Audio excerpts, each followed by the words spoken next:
The cost of living has gone up in Phoenix by 24.4% from 2019 to 2022. This is well above the total national cost of living increases, which was 9.76% in the same time frame, which is putting Phoenix among the highest in the nation. Now, when we're talking about cost of living, we're talking about the basic essentials needed for everyday living, things like food, shelter, transportation, and healthcare.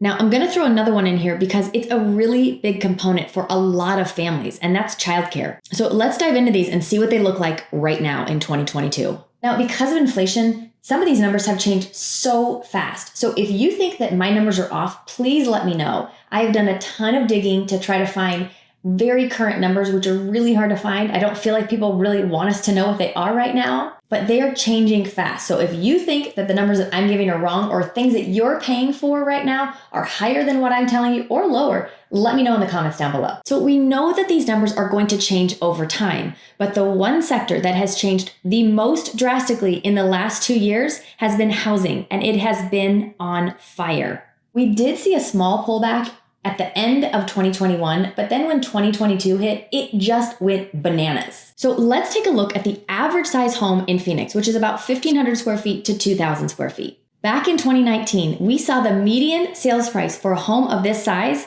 at $275,000.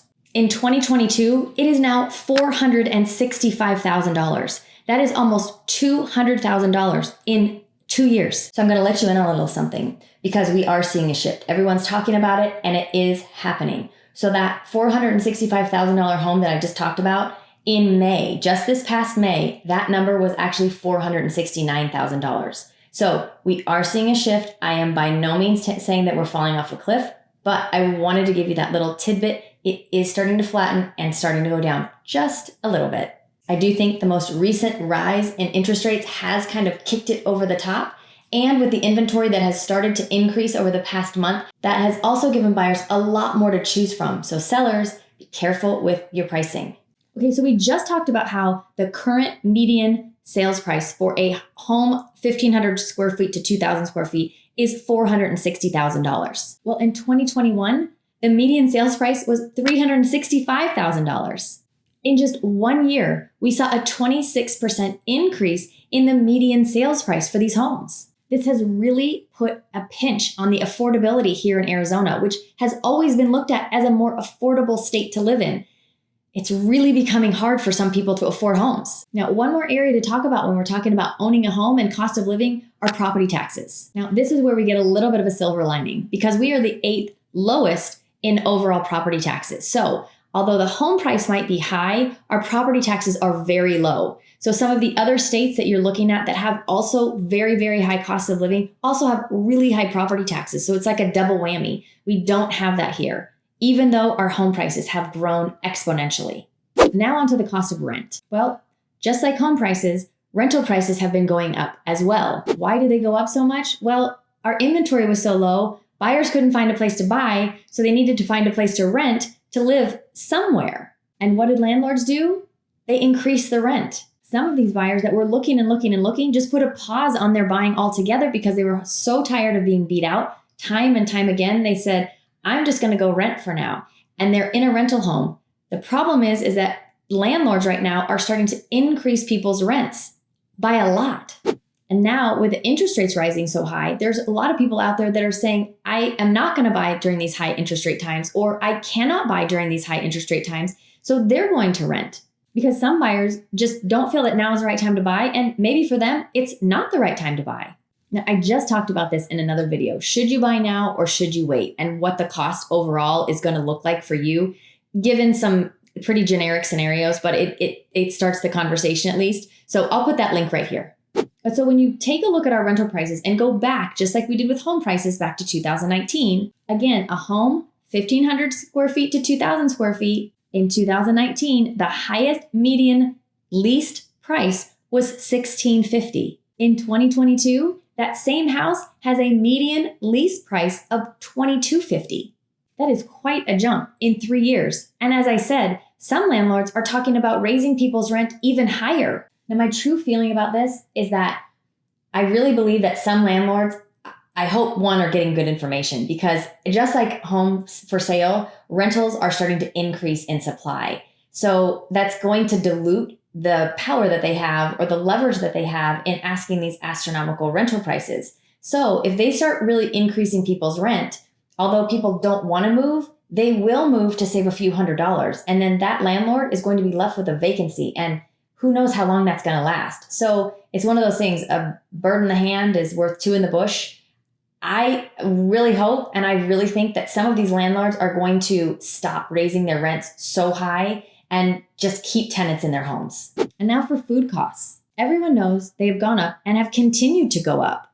They actually rose 11.8% from the first quarter of 2021. And they continue to rise because of supply chain issues and gas prices. And the most recent thing they're talking about with food is shrinkflation. It's where they're taking a bag of chips or a box of cereal and they're actually shrinking the amount that they're putting in to the container, or they're shrinking the container. The cereal box was the one that blew my mind. So same size box in the front, if you look at it, but you turn it to the side and instead of being this wide, it's now this wide. You would never know that looking at it on the shelf, but that's what they're doing. And all this inflation is hitting every single household, every family, every person. Oh boy. And now transportation. We are all hurting when we go to the gas pump right now. I know, unless you have an electric car. But let's face it, not everybody has an electric car. We have seen gas prices increase by almost 50% from this time last year. As you can see from this chart from the AAA, Arizona gas prices are now higher than the national average. Now, we're not as bad as some states like California. And as you can see from this map, all those states in the red, those all have the highest gas prices in the United States right now. Then looking at the cost of cars, these all started to have the same effects that the home prices did. They all just kept increasing. And when you would go to a dealership, you would look at the sticker price. Guess what? You were not paying sticker price. You were paying more than sticker price. And sometimes you had to get on a waiting list. I still drive by car dealerships near me, and some of their lots are empty. Now, I did learn that in some areas of the state, you will pay less over the sticker price than in others. So depending on the city where you buy the car, that's going to determine how much over the sticker price you pay. And from what I have seen, it has been anywhere from $2,500 to about $15,000 over the sticker price on the car. How do we stack up on childcare? Well, from what I found, we are not the most expensive. Washington, D.C. is the most expensive at $24,000 per child per year. Massachusetts came in second at about $20,000 per child per year, and California came in third at about $16,000 per child per year. Arizona came in at about $10,000 per child per year, which was on the lower end of the spectrum, but it is important to note that when you're looking for care for infants and toddlers, that is when the cost is a little bit higher. What's another place we're not as expensive? Well, it's healthcare.